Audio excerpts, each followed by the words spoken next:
Сәлем, достар! Сіздермен шектеусіз мүмкіндіктер бағдарламасы және мен Асем. Приветствую всех, друзья! С вами рубрика «Возможности без границ» и я, Асем. Одна из наших подписчиц скинула весьма интересный рецепт. Жареные яйца с помидорами. Честно признаться, я их еще не пробовала готовить. Хочу попробовать приготовить вместе с вами. Бүгін мен қызанақтар қосылған қуырылған жұмыртқа дайындайын деп отырмын. Бірге дайындап көрейік онда, достар. Нам понадобятся помидоры, яйца, сливочное масло, соль по вкусу, сковородка, тарелка, вилка, нож и так далее. Но я так поняла, что помидоры, яйца добавляют по вкусу, кому как нравится. То есть, если вам нравится, чтобы побольше было помидоров можете взять побольше. Но лично я выбрала 2 яйца и 2 вот таких вот помидорчика. Бізге қазір керегі 2 қызғанақ, 2 жұмыртқа, сары май, тұз, таба, қасық шанышқы тарелке. Сары майға қуырамыз.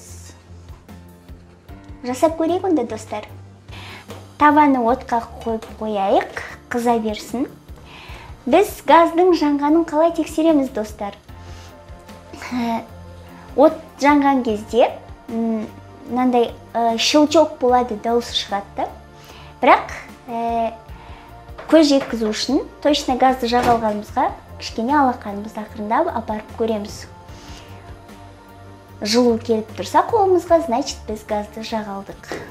Давайте поставим сковородку разогреваться. Вот так вот удаляем сердцевинку у помидор. Затем вот так вот в длину посередине. Я лично, по крайней мере, разрезала вот так вот посередине. Получилось вот, как бы я ее разделила на 2. Затем я ее нарезаю вот так вот тонко-тонко полукольцами.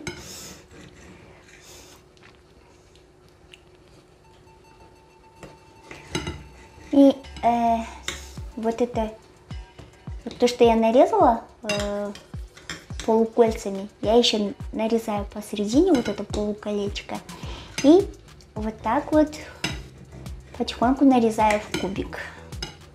Надо, чтобы получилось очень тонко-тонко. Соответственно, бөліп алып, содан соң жіңішке қылып, жарты домалақ қылып кесіп аламыз да, 4 бұрыштылап тураймыз. Сары майды табаға салайық. Біз сары маймен қуырамыз. Давайте положим сливочное масло в сковородку. Будем жарить на сливочном масле. Ну, пусть масло пока растаивает. Итак, масло готово, сковородка разогрелась. Давайте положим наши помидоры.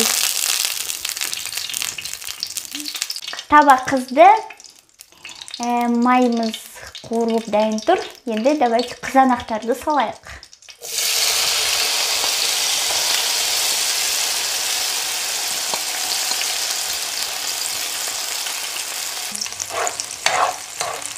Жақсылап отырып қызанақтарды қуырамыз. Жарим как следует помидоры. Бір шым-шым тұз қосамыз. Добавляем щепотку примерно соли и продолжаем жарить. Қызанақтар қуырылып жатқан кезде жұмыртқаны бір тарелкеге жарып алып, араластырып дайындайық. Пока жарятся помидоры, давайте повзбиваем яйца. Яйца можно разбить прямо в сковородку, но я лично предпочитаю как-то сначала в тарелочку все смешать и затем добавлять в сковородку. Мне так проще. Табадағы қуырылған қызанақтарды қасықпен ақырындап Табаның ортасына жинап алыңыздар.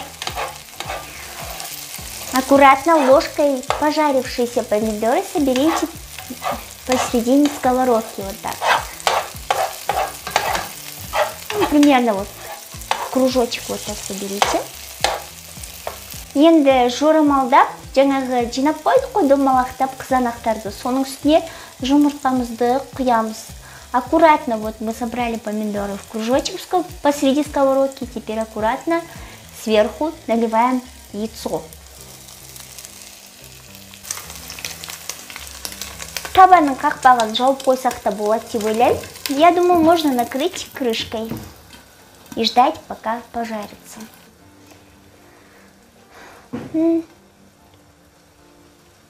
2-3 минут күтеміз. Примерно ждем 2-3 минуты. Біздің жұмыртқамыз дайын болды. Ендеше тарелкеге салайық. Ну все, друзья. Вроде бы как приготовились наши яйца. Давайте их положим в тарелочку.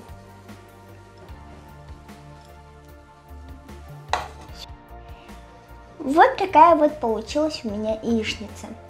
Насколько я правильно ее готовила, должна ли она была получиться вот именно вот такой, я думаю, наша подписчица, которая скинула рецепт, напишет в комментариях.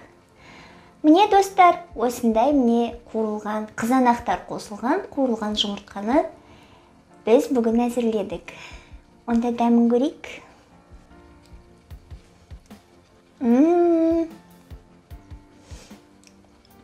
Өте дәмді, маған ұнады. Сары май бір сондай жұмсақ, әдемі дәм берген екен. Ал қызанақтар өзінің бір ерекше әдемі дәмін жұмыртқаға қосыпты.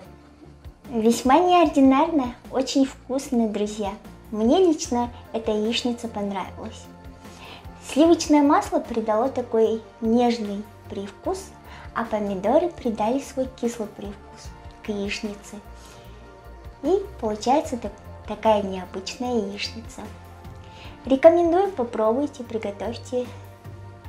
Вот в следующий раз я хочу попробовать все-таки приготовить на подсолнечном или на оливковом масле.